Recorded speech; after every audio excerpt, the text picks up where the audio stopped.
Hey folks, welcome back to the channel, and if this is your first time here, I surely appreciate you guys stopping in. Guys, like I always tell everybody, I build these videos for like-minded folks just like you and I. Help us all get to the finish line quicker, but more proficiently. But today, we are out on the farm. The weather is finally working with us, and adjoining to my schedule, right? It's always nice and sunny and sunshiny and the perfect days to work when I'm on the road, seems like. So we're here on the farm here in central Kentucky, and we are going through today, guys. I've got some saw work to do. I got some more cedar extraction, but this is the first cedar extraction, the large cedar extraction that we did last year, that you can see on one of the Built by Whitetails, one of the Built by Whitetails segments. And we're going to add this one to that segment as well, guys, so you can see as a progression. Make a long story short, right? What this is, guys, is this is the inspection.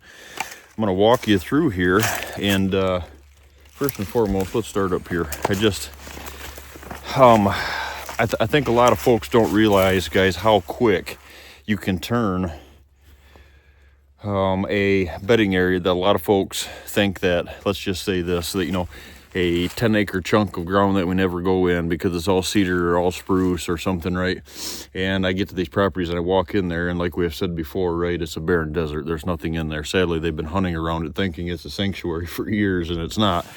So this here, guys, behind me, you can see this is where this whole section that we're going to walk through, this is where we did a bunch of cedar extraction, right? And this up here was kind of the area where there's a trail goes right out up top there to a shot plot.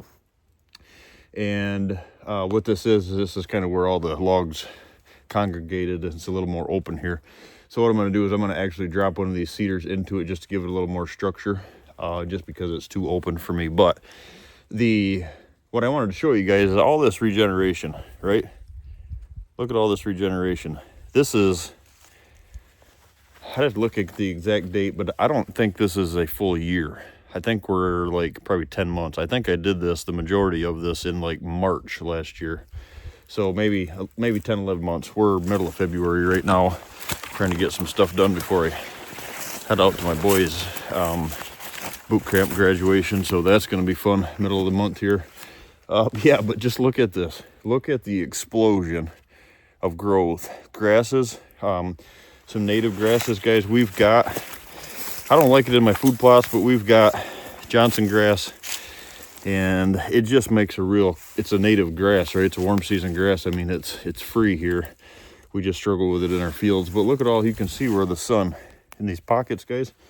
Bed up there that we worked on, cleaned a little spot out. And this year I'm going to go through and do a lot more finesse work, right? Kind of making certain areas, taking a leaf blower in.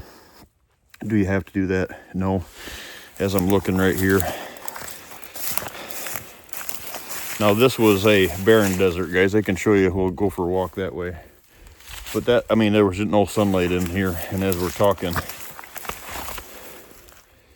the ironwood right there all rubbed up. So yes, doe bedding, but you can tell who was in here snooping around, right?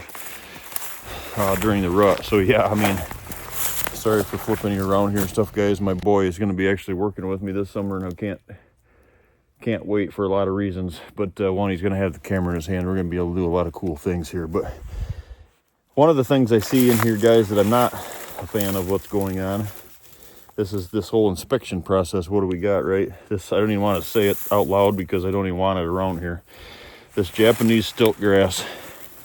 Had some clients around the country dealing with it, and it's in here. It must have been in the rootstock because it's obviously, I didn't bring it in here, but it's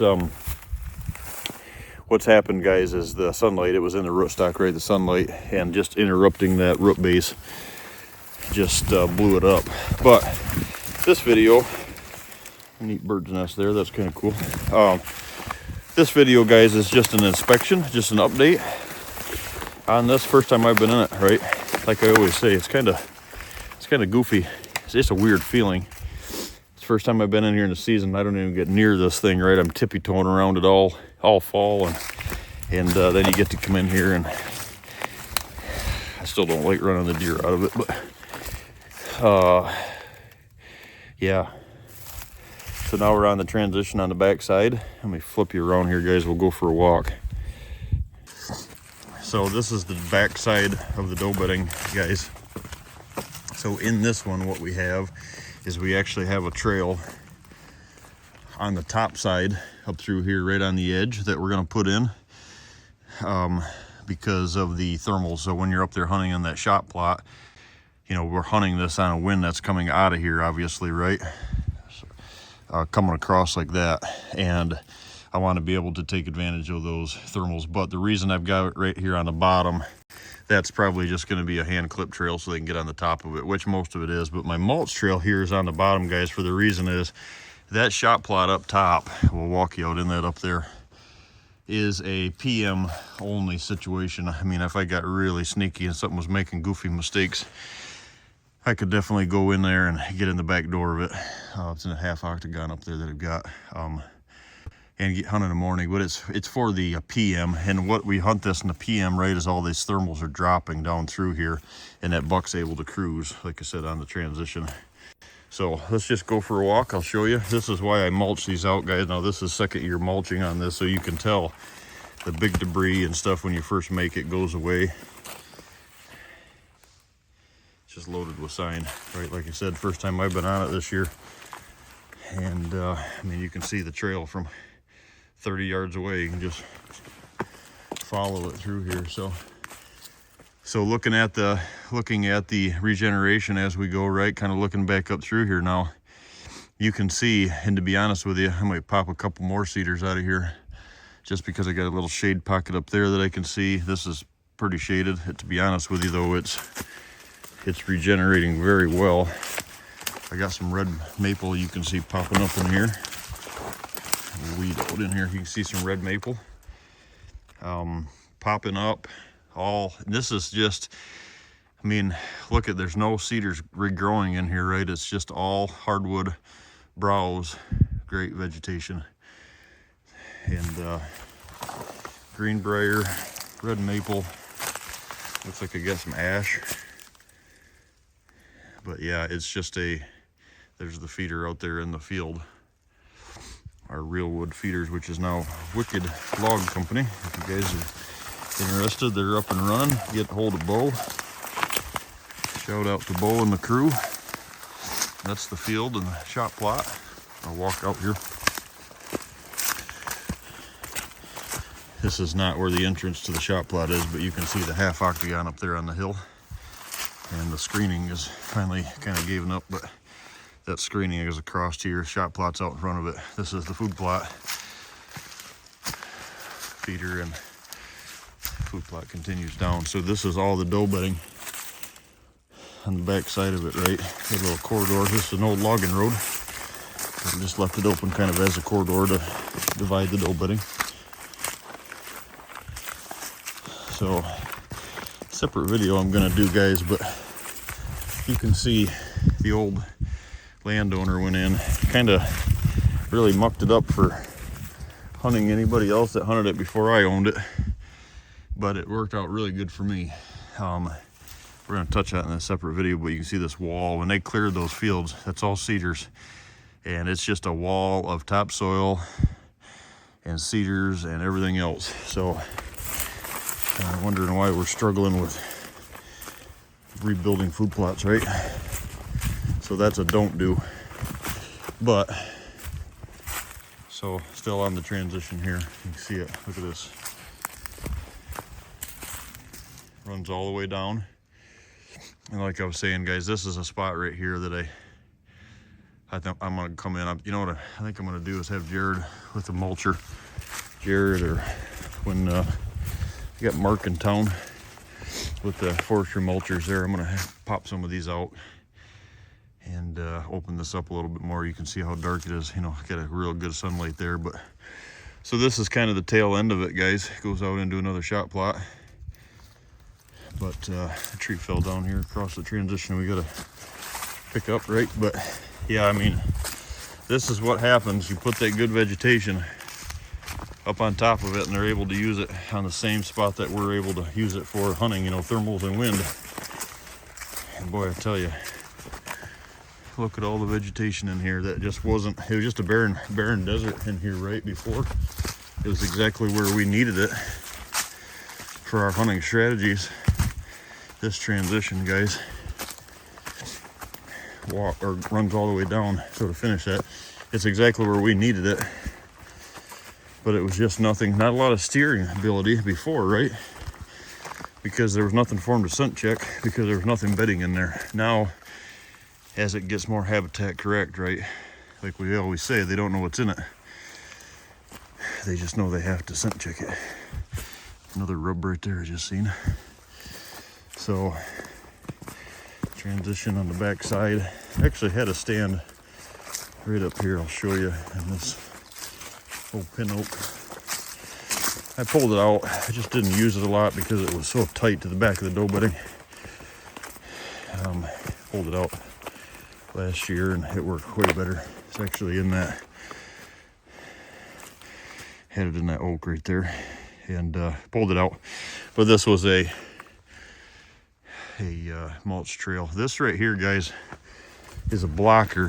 Kind of bouncing all over here with you, but that's a blocker that I've got. Comes all the way up, not to here. I got to clean it up in here a little bit, but it's the blockers on the other side that kind of shuts the doe bedding off, the back side of the doe bedding, and drives all of the movement on this transition down the hill. If I were to walk you all the way down there, which I won't because I got to walk all the way back up here to get the saws. But down at the end of that, guys, is a water hole stand, AM and PM water hole stand down there from the back side of the farm for the northerly winds. So it just, you can see that blocker right there comes in and I just got it choked right off all the way down. So what it does, guys, right, is it blocks off the movement, and it forces all this movement either up top. So when we're hunting up there, they go up high, or when we're hunting down low, they're going down low, right? So, but you can see the difference. Look at this.